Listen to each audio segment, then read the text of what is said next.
BioAsteroid is an experiment to study whether we can use microorganisms, bacteria and fungi, to extract economically interesting elements from asteroid material. It's essentially what we would call a biomining experiment, and we hope to learn whether we can use microbes to extract things like rare earth elements and other elements that can be used to sustain a self-sustaining human presence throughout the solar system. In other words, mining in support of the long-term human exploration and settlement of space.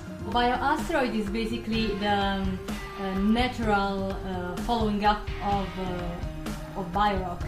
So while with BioRock we first investigated terrestrial rocks with 3 different types of bacteria, with BioAsteroid we are going to use real extraterrestrial rocks, that is going to be asteroid of course, and 2 different types of microorganisms. One is a bacterium again, that was used already with BioRock, and the second one is going to be a fungus, a penicillium fungus. The BioRock experiment demonstrated we were able to use bacteria to extract rare earth elements, which are used in your mobile phones and electronics, from basalt, which is an analogue material for what much of the Moon and Mars is made of. And BioAsteroid is going to follow that up by saying, well, okay, now we can show that we can get rare earth elements out of basalt on the Moon and Mars. Can we do biomining on asteroids as well? So we're going to be looking at whether those microbes can get elements that we'd really like to use in industry from the surface and interior of asteroids. Experiments such as BioRock and BioAsteroid that can really help developing a sustainable future of human space. Here on the ground, if you go to a hospital or a clinic and you have a medical problem like an infection, you often get a blood test called a white blood cell count and differential. That's a capability we don't have right now in spaceflight. So for exploration missions, when we want to go to the Moon and Mars, we are going to have to take our astronauts and make them more self-sufficient and more capable on their own. So our objective is to test out this device that can be used for clinical medicine in space, so the astronauts can diagnose and treat their own medical problems. The device that we're using was developed on the ground, under the gravity conditions of Earth. And what we are trying to do on the space station is demonstrate that it can still work in the absence of gravity. So as fluids move around within the machine and it does its blood analyzing work, we want to make sure those fluids move properly in the space environment.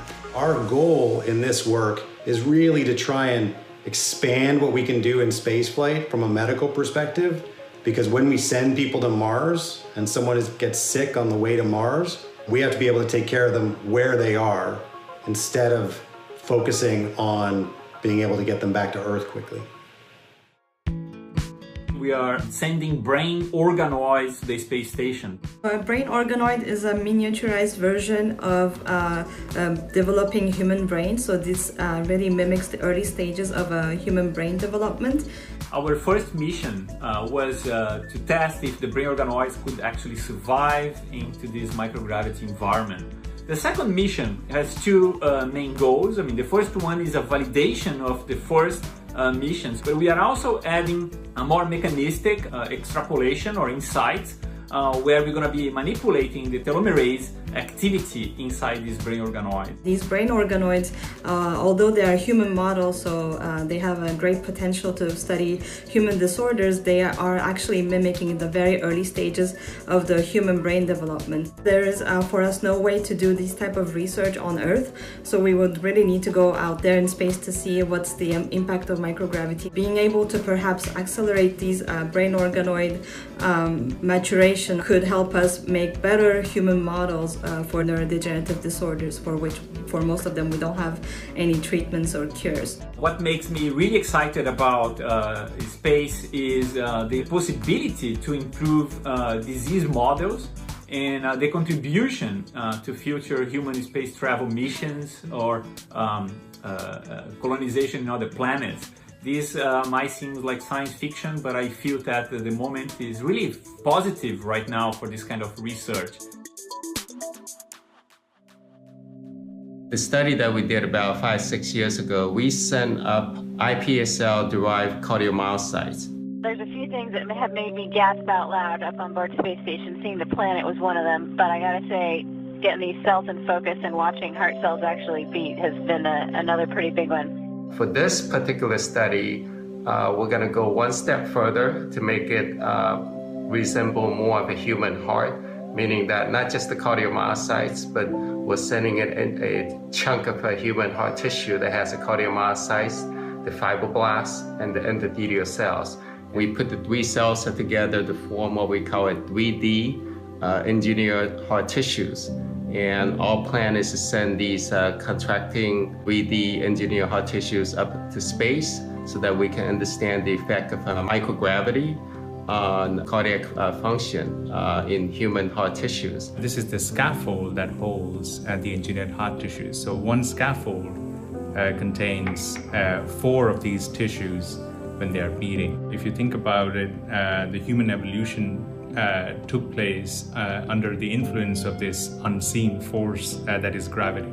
And if you take that fundamental force out, it is something that the cells have not experienced before. So there's a lot of challenges, and we are glad to be a part of a team that offers solutions at every step of the way that has made us to get to this point where we are confident that our science is going to push the frontiers of cardiovascular research to the next level. Our research is devoted to the problem of resolving the damage that may be caused by micrometeorites and space debris on man-made objects in space. We are trying to understand whether we can use the old technology called brazing to execute the process in real time and in situ. But before we go into development of the technology, we have to understand the physics of the problem, and that understanding of the physics requires experimentation under both terrestrial and space microgravity conditions. We are building the experimental samples which are going to be delivered to the space station and then used in the equipment that is already in the space station. In parallel, we are repeating exactly the same set of experiments under terrestrial conditions, performing the same set of analyses, comparing the two, and concluding whether or not there are important differences related to the impact of gravity or not. We are trying to understand whether the same phenomenon that we observed under terrestrial conditions can take place under space conditions. My name is Brock Howe. I'm project manager for the NanoRacks airlock that you see before us. This is going to be the first commercial module for the International Space Station, designed and built here at NanoRacks.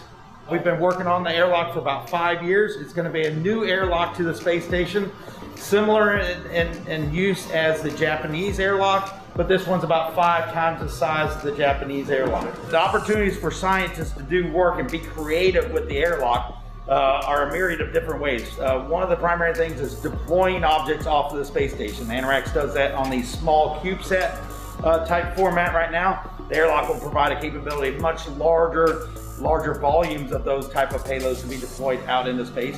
We also have external payload mounts where we can host payloads on the airlock. We can also host payloads inside the airlock while it's still berthed to node 3. So there's a lot of different environments that the scientists can use, a lot of different volumes the scientists can use, a lot of different payload power and data capabilities on board the airlock that really will enhance their ability to do some really cool science on board ISS. The airlock also represents for NanoRacks the next step towards our goals, which are commercial space stations. So this provides a lot of capabilities to enhance our engineering capabilities and our fabrication capabilities within our company to be able to get to those end goals of commercial space stations.